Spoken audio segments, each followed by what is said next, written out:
I mean, you very famously called derivatives weapons of mass destruction. Financial weapons of mass destruction. Does the financial reform bill, as you understand it right now, limit their danger in any way? From what I've read, I think it probably diminishes it. I mean, but I think there's probably a lot of room for mischief still. But again, I haven't read the bill, and even if you read the bill, people figure out ways to do it. They may do it in Europe, or it's the interconnectedness of these huge institutions that poses a real threat. That's why I want to change the incentives for the people at the top of those things. I want them to have a tremendous downside because it's very hard to write statutes that solve all these sorts of things. But somebody at the top is deciding we're going to do this or we're not going to do that. And I want that person, when they decide to do something, to know that if they're wrong, there's a real downside.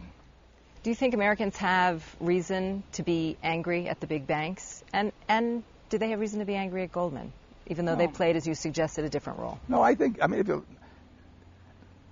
the real cause the biggest cause by far of what happened was the almost universal belief that house prices couldn't go down. Once that bubble was pricked and it was allowed to grow and grow and grow, and people refied like crazy, and they started living on the proceeds of the refis, and people bought second houses because if you're making money on your first house, why not make money on a second house?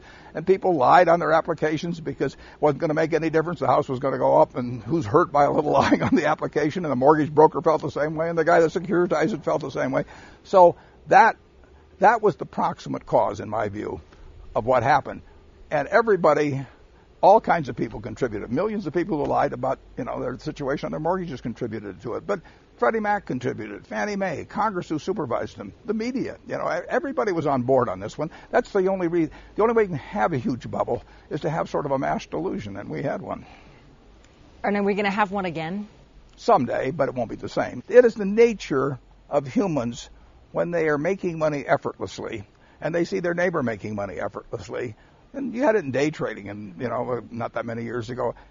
People want to get on the bandwagon. Rising prices become the narcotic that induces people to do things that in saner moments they never dream of. And when you look at the horizon now, are there any instruments out there that you think could lead to a potential bubble? I don't see it right now, but that's the fellow that was drunk all night probably doesn't get drunk at 10 in the morning either. It took a long time to forget 1929 for the American public. It'll take quite a while to forget this, too.